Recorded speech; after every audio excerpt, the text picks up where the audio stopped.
Hello, Hey everyone! it's us. My husband is reacting to Thumbelina today. We just watched the movie. What did you think, It babe? was terrible. Why? It's just the story, like, she got kidnapped a lot. She does get kidnapped a lot. I don't get it. Why? I don't know, babe.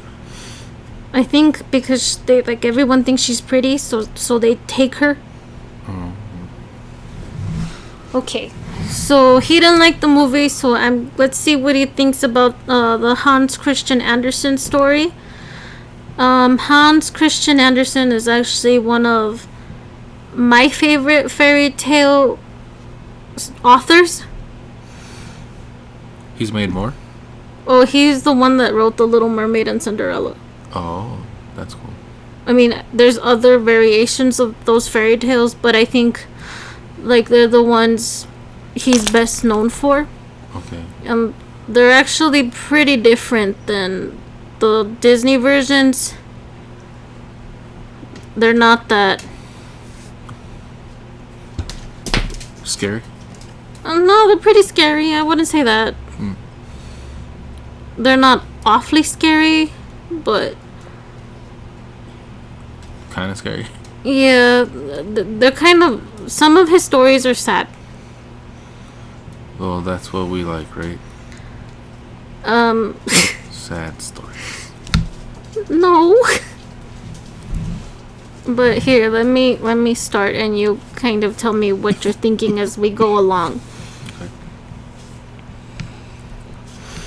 There was once a woman who wanted so very much to have a tiny little child, but she did not know where to find one.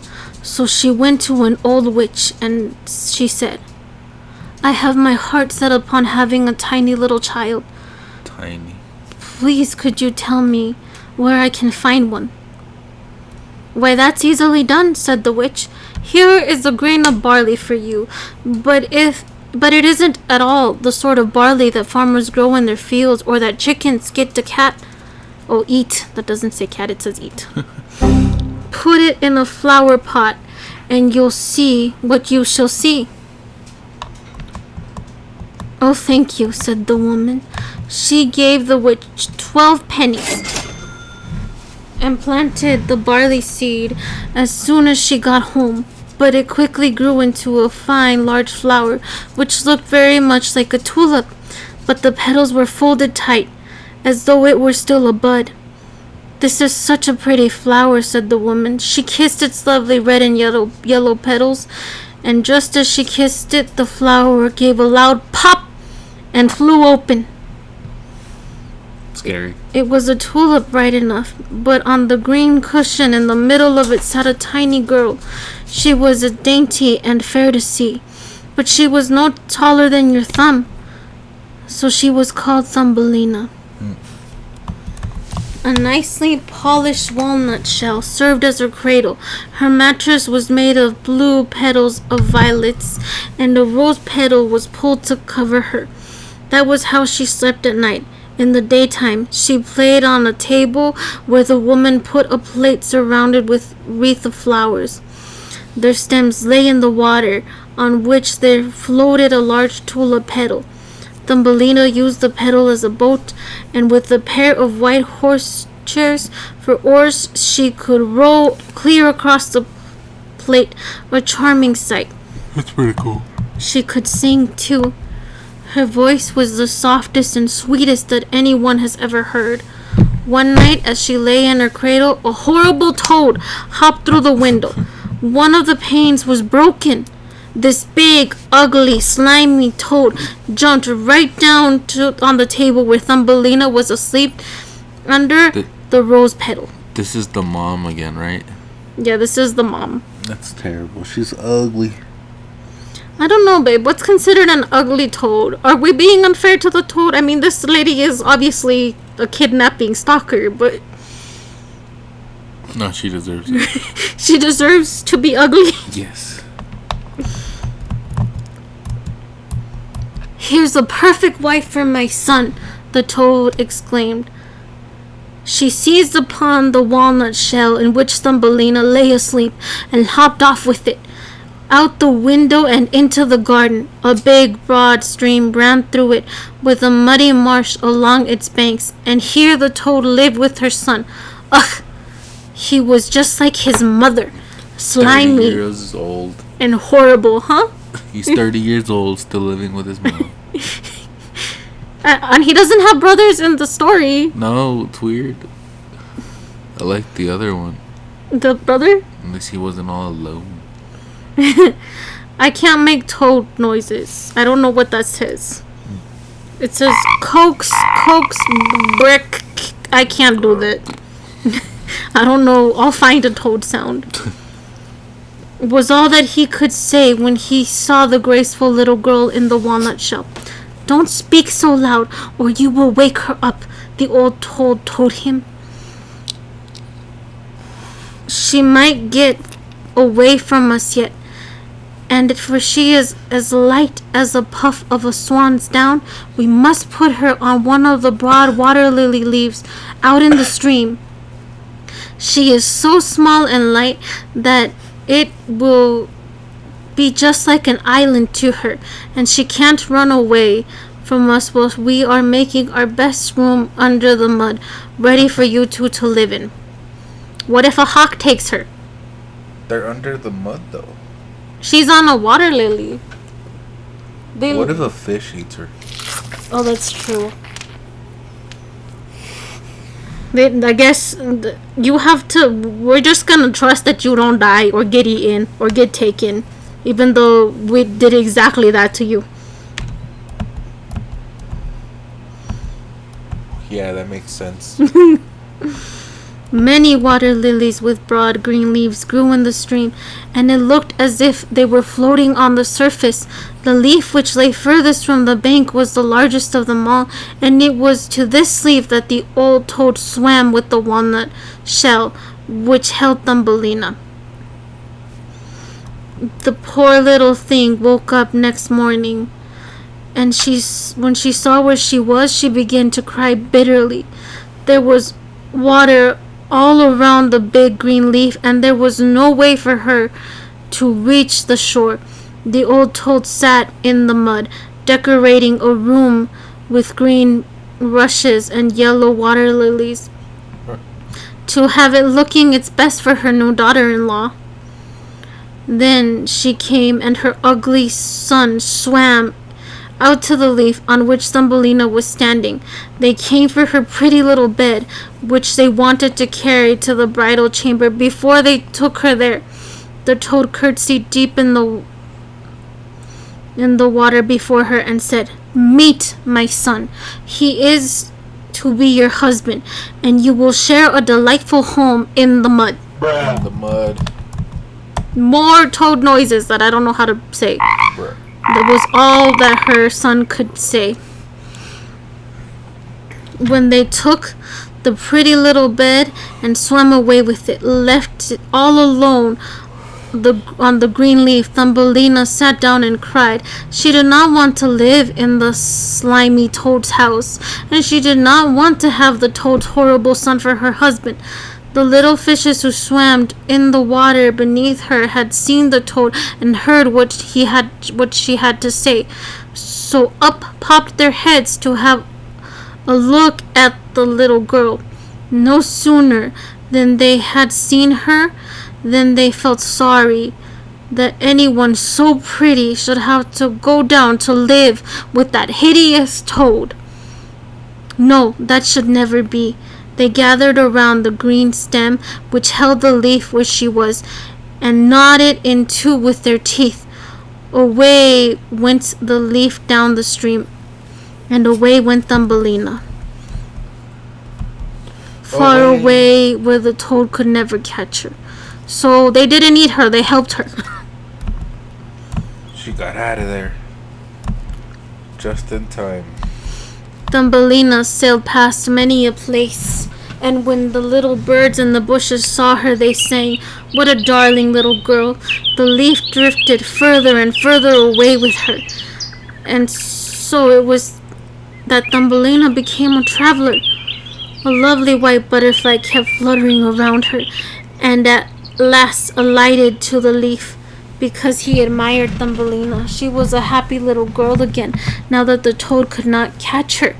It was all lovely as she floated along. Is there a butterfly in the movie? And where the sun struck the water, No, it it looked... was just a bird. Really? Yeah, it's just a bird. It looked like shining gold. Thumbelina undid her sash, tied one end of it to the butterfly, and made the other end fast to the leaf. It went much faster now. And Thumbelina went much faster too, for of course she was standing on it. Just then, a big Maybug flew by and caught sight of her. Immediately, he fastened his claws around her slender waist and flew with her up into a tree. Away went the green leaf down the stream, and away went the butterfly with it, for he was tied to the leaf and could not get loose. My goodness! How frightened little Thumbelina was when the Maybug carried her up in the tree. But she was even more sorry for the nice white butterfly she had fastened to the leaf, because if he couldn't free himself, he would have to starve to death. But the Maybug wasn't one to care about that. He sat her down on the largest green leaf of the tree, fed her honey from the flowers, and told her how pretty she was, considering that she didn't look the least like a Maybug. He's like, my people are ugly. That's what he's saying. After a while, all the other Maybugs who lived in the tree came to pay them a call as they stared at Thumbelina. The lady Maybugs threw up their feelers and said, "Why, she has only 2 legs. What a miserable sight!" "She hasn't any feelers," one cried. "She is pinched in the waist. How shameful! She looks like a human being. How ugly she is," said all of the female Maybugs. Female Maybugs, huh? Yet Thumbelina was as pretty as ever. Even the Maybug who had flown away with her knew that. But as every last one of them kept calling her ugly, he at length came to agree with them. Nope. And would have nothing to do with her. She could go wherever she chose. They flew down the tree with her and left her on a daisy, where she sat and cried because she was so ugly that the Maybugs wouldn't have anything to do with her. That's so dumb. He's like, "I kidnap you, But you ugly. What? Get out of here." Nevertheless, huh? Who would kidnap her? She's ugly. Nevertheless, she was the loveliest little girl you can imagine, and frail as fine as the petal of a rose. All summer long, poor Thumbelina lived all alone in the woods. She wove herself a hammock of grass and hung it under a big burdock leaf to keep off the rain. She took honey from the flowers for food and drank the dew which she found on the leaves every morning. In this way, the summer and fall went by. Then came the winter, the long, cold winter. All the birds who had sung so sweetly for her flew away, and the trees and the flowers withered. The big burdock leaf under which she had lived shriveled up until nothing was left of it but a dry yellow stalk. She was terribly cold, for her clothes had worn threadbare, and she herself was so slender and frail. Poor Thumbelina, she would freeze to death. Snow began to fall, and every time a snowflake struck her, it was as if she had been hit by a whole shovelful. For we are quite tall, while she measured only an inch. She wrapped a withered leaf about her, but there was no warmth in it. She shivered with cold. Imagine if she's in Colorado. You're dead meat. Right? It doesn't snow an inch here. She would die here. Near the edge of the woods, where she had now arrived was a large grain field, but the grain had been harvested long ago. Only the dry, bare stubble stuck out of the frozen ground. It was just as if she were lost in a vast forest, and oh, how she shivered with cold. Then she came to the door of a field mouse, who had a little hole amidst the stubble. There this mouse lived, warm and cozy, with a whole storeroom of grain and a magnificent kitchen and pantry. Poor Thumbelina stood at the door just like a beggar child, and pled for a little bit of barley, because she hadn't had anything to eat for the past 2 days. Damn. Why, you poor little thing, said the field mouse, who turned out to be a kind-hearted old creature. You must come into my warm room and share my dinner. She took such a fancy to Thumbelina that she said, if you care to, you may stay with me all winter, but you must keep my room tidy and tell me stories, for I am very fond of them. Thumbelina did as the kind old field mouse asked, and she had a very good time of it. Soon we shall have a visitor, the field mouse said. Once every week my neighbor comes to see me, and he is even better off than I am. His rooms are very large, and he wears such a beautiful black velvet coat. If you could only get him for a husband, you would be very well taken care of. But he can't see anything. You must tell him the very best stories you know. That's terrible. What, you don't want a room in exchange for stories? He can't see anything. Thumbelina did not like this suggestion. She would not even consider the neighbor because he was a mole. He paid them a visit in his black velvet coat. The field mouse talked about how wealthy and wise he was, and how his home was more than 20 times larger than hers. But for all of his knowledge, he cared nothing at all for the sun and the flowers. He had nothing good to say for them, and had never laid eyes on them. What do you think the mole does for a living, babe? He's in the mafia. That's how he got all his jewels? Yes. He robs people. As Thumbelina had to sing for him, she sang, Maybug, Maybug, fly away home. And the monk goes the field. The mole fell in love with her sweet voice, but he didn't say anything about it yet, for he was a most discreet fellow. He had just dug a large tunnel through the ground from his house to theirs, and the field mouse and Thumbelina were invited to use it whenever they pleased, although he warned them not to be alarmed by the dead bird which lay in the passage. It was a complete bird, with feather and beak. It must have died quite recently when winter set in, and it was buried right in the middle of the tunnel. Complete bird. So does he just have like he's there's beheaded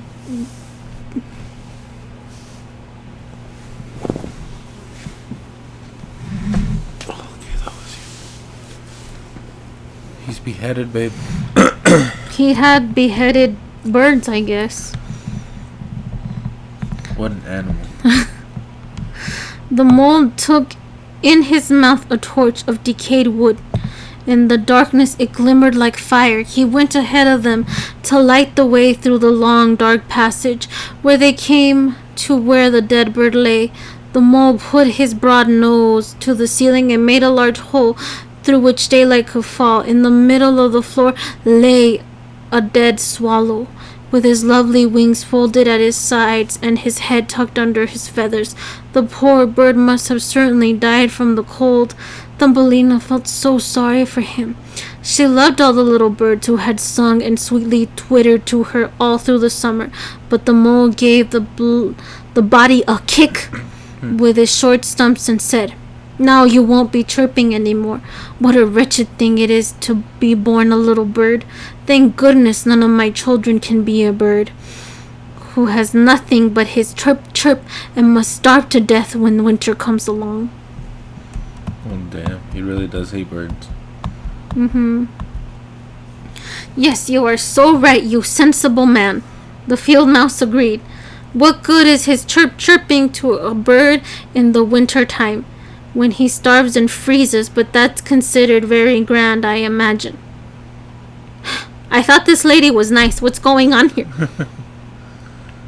Thumbelina kept silent, but then the others turned their back on the bird. She bent over, smoothed aside the feathers that hid the bird's head, and kissed his closed eyes. Maybe it was he who sang to me so sweetly in the summertime, she thought to herself. What a pleasure he gave me, the dear pretty bird.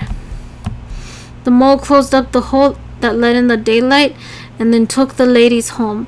That night Thumbelina could not sleep a wink, so she got up and wove a fine large coverlet out of hay. She took it to the dead bird and spread it over him so that he would lie warm in the cold earth. She tucked him in with some thistledown that she had found in the field mouse's room. Goodbye, pretty little bird, she said. Goodbye, and thank you for your sweet songs last summer, when the trees were green and the sun shone so warmly upon us. She laid her head on his breast, and it startled her to feel a soft thump, as if something were beating inside. This was the bird's heart. He was not dead. He was only numb with cold, and now that he had been warmed, he came to life again. In the fall, all swallows fly off to warm countries, but if one of them starts too late, he gets so cold that he drops down as if he were dead, and lies where he fell, and the cold snow covers him. That's scary. He just passes out. Thumbelina was so frightened that she trembled, for the bird was so big, so enormous compared to her own inch of height. But she mustered her courage, tucked the cotton wool down closer to the poor bird, brought the mint leaf that covered her own bed and spread it over the bird's head. The following night she tiptoed out to see him again. He was alive now, but so weak that he could barely open his eyes for a moment to look at Thumbelina, who stood beside him with the piece of touchwood that was her only lantern. Thank you, pretty little child, said the sick swallow. I have been wonderfully warmed. Soon I shall get strong once more and be able to fly again in the warm sunshine. Oh, she said, it's cold outside. It's snowing and freezing. You must stay in your warm bed and I'll nurse you. What's wrong with you? Me? No, the bird. Oh. You too. Then she brought him some water in the petal of a flower. The swallow drank and told her how he had hurt one of his wings in a thorn bush. For that reason he couldn't fly as fast as the other swallows when they flew far away to the warm countries. Finally he had dropped to the ground. That was all he remembered, and he had no idea how he came to be where she found him. The swallow stayed there all through the winter, and Thumbelina was kind to him and tended to him with loving care. She didn't say anything of this to the field mouse or the mole because they did not like the poor unfortunate swallow. As soon as spring came and the sun warmed the earth, the swallow told Thumbelina it was a good time to say goodbye. She reopened the hole that the mole had made in the ceiling, and the sun shone in splendor upon them. The swallow asked Thumbelina to go with him. She could sit on his back as they flew away through the green woods. But Thumbelina knew that it would make the old field mouse feel badly if she left like that. That's dumb. What does she care? So she said, no, I cannot go. You would leave? Yeah. She's gonna have to marry that mole thing. Just run. Fare you well, my good and pretty girl, said the swallow as he flew into the sunshine. Tears came into Thumbelina's eyes as she watched him go, for she was so fond of the poor swallow. Chirp, chirp, sang the bird as he flew into the green woods. Thumbelina felt very downcast. She was not permitted to go out in the warm sunshine. Moreover, the grain that was sown in the field above the field mouse house grew so tall that to a poor little girl who was only an inch high, it was like a dense forest. You must work on your trousseau this summer, the field mouse said, for their neighbor, that loathsome mole in his black velvet coat, had proposed to her. You must have both woolens and linens, both bedding and wardrobe, when you become the mole's wife. Run. Thumbelina had to turn the spindle, and the field mouse hired 4 spiders to spin and weave for her day and night. Whoa, that's cool. Hire spiders. The mole came to call every evening, and his favorite remark was that the sun, which now baked the earth as hard as a rock, would not be nearly so hot when the summer was over. Yes, as soon as the summer was past, he would be marrying Thumbelina. But she was not happy about it, because she didn't like the tedious mole the least bit. Every morning at sunrise and every evening at sunset, she would steal out the door. When the breeze flew the ears of grain apart, she would catch glimpses of the blue sky. She could dream about how bright and fair it was out of doors, and she wished she would see her dear swallow again. But he did not come back, for doubtless he was far away, flying about in the lovely green woods. When fall arrived, Thumbelina's whole trousseau was ready. Your wedding is 4 weeks off. Damn, The already? field mouse told her, but Thumbelina cried and declared she would not have the tedious mole for a husband. So it's been like about a year, I think, right? I don't know. I thought this was all like within a couple months. Well, they went from like summer, fall, winter. So a couple months. It's a long time to be stuck underground with a mole and a mouse. Run. In the movie, it's the same, right? Yeah. But she already met the prince. In the movie, she had like it's the first person she meets, I think. Yeah. Like right away. Your wedding day is 4 weeks off, the field mouse told her, but Thumbelina cried and declared that she would not have the tedious mole for a husband. Fiddlesticks, said the field mouse. Don't you be obstinate, or I will bite you with my white teeth. Why, you're getting such a superb husband. The queen herself hasn't had a black velvet coat as fine as his. Both his kitchen and cellar are well supplied. You ought to thank goodness that you are getting him. Run. Then came the wedding day. The mole had come to take Thumbelina home with him, where she would have to live deep underground and never go out in the warm sunshine again, because he disliked it so. The poor little girl felt very sad that she had to say goodbye to the glorious sun, which the field mouse had at least let her look out through the doorway. Farewell, bright sun, she said, with her arms stretched toward it as she walked a little away from the field mouse's home. The grain had been harvested. The only dry stubble was in the field. Farewell, farewell, she cried again, and flung her little arms around a small red flower that was still in bloom. If you see my dear swallow, please give him my love. Chirp, chirp, chirp, chirp. She suddenly heard a twittering over her head. She looked up, and there was the swallow just passing by. He was so glad to see Thumbelina.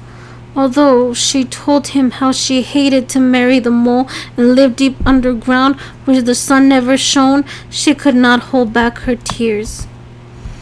Now that the cold winter is coming, the swallow told her, I shall fly far, far away to the warm countries. See, he's running To Shrek's home. to Shrek's home. Far, far away. That's better than that. Won't you come along with me? You can ride on my back. Just tie yourself on with your sash, and away we'll fly, far from the ugly mole and his dark hole, far, far away, over the mountains to the warm countries where the sun shines so much fairer than here, to where it is always summer and there are always flowers. Please fly away with me, dear little Thumbelina, you who saved my life when I lay frozen in a dark hole in the earth. Yes, I will go with you, said Thumbelina. She sat on his back. Finally, babe. Finally. Put her feet on outstretched wings and fastened her sash to one of the strongest feathers. Then the swallow soared into the air over forest and over lakes, high up over the great mountains that are always capped with snow. Then, when Thumbelina felt cold in the chill air, she crept under the bird's warm feathers, with only her little head stuck out to watch all the wonderful sights below. At length they came to the warm countries. The sun shone far more brightly than it ever does here, and the sky seemed twice as high. Along the ditches and hedgerows grew marvelous green and blue grapes. Lemons and orange hung in the woods. The air smelled sweetly of myrtle and thyme. By the wayside, the loveliest children ran hither and thither, playing with brightly colored butterflies. But the swallow flew on still further, and it became more and more beautiful. Under magnificent green trees, on the shore of a blue lake, there stood an ancient palace of dazzling white marble. The lofty pillars were wreathed with vines, and on top of them many swallows made their nest. One nest belonged to the swallow whom carried Thumbelina. This is my home, the swallow told her. If you will choose one of these glorious flowers in bloom down below, I shall place you in it, and you will have all that your heart desires. That will be lovely, she cried and clapped her tiny hands. A white marble pillar had fallen to the ground, where it lay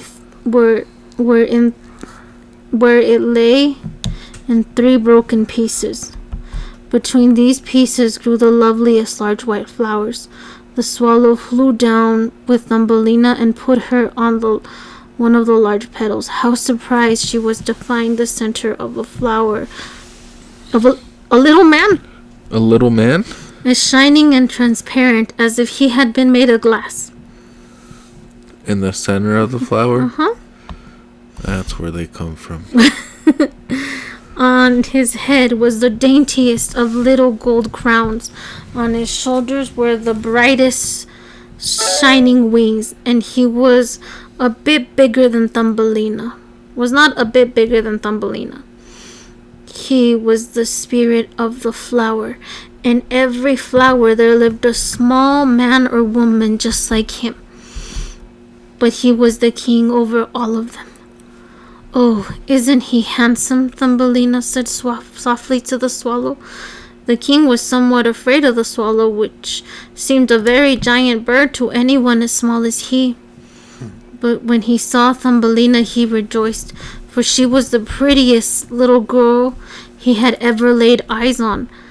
So he took off his golden crown and put it on her head. He asked if she might know her name, and he asked her to be his wife, which would make her queen over all the flowers. Here indeed was a different sort of husband from the toad son and the mole with his black velvet coat. So she said yes to this charming king. From all the flowers dropped little ladies and gentlemen delightful to behold. Every one of them brought Thumbelina a present, but the best gift of all was a pair of wings that had belonged to a large silver fly. When these were made fast to her back, she could flit from flower to flower. Everyone rejoiced, as the swallow perched above them in his nest and sang his very best songs for them. He was sad though, deep down in his heart, for he liked Thumbelina so much that he never wanted to part with her. You shall no longer be called Thumbelina, the flower spirit told her. That name is much too ugly for someone as pretty as you are. We shall call you Maya. Goodbye, goodbye, said the swallow. He flew away again from the warm countries back to faraway Denmark, where he had a little nest over the window of the man who can tell you fairy tales. To him the bird sang, chirp, chirp, chirp, chirp. And that's how we all heard the whole story. What? Because of the bird? A few moments later. That bird's real talkative. There's no secrets with him. What'd you think? I mean, I read this before. We're talking about you. Oh, me? Did you like? It's like completely different from the movie. Is this better? I mean, I'm sure it's not your cup of tea, but... It's better than the movie. Why? Because there's more of like... I like how the end is. When the bird... This one? Yeah. Puts her in that petal and then there's that guy. And then they're all happy. Instead of like how she meets the guy like right away and it's like, no, that's the guy. That's the one they're gonna marry. I mean, she did marry this guy right away too. They married everybody. She's got a problem. She gets kidnapped a lot. Yes. A lot. But A lot. I guess this one, she's not as... She doesn't give up as easily. Yeah. She's not like, that's impossible. That can't happen. That's what she does in the movie. She's just like, ugh,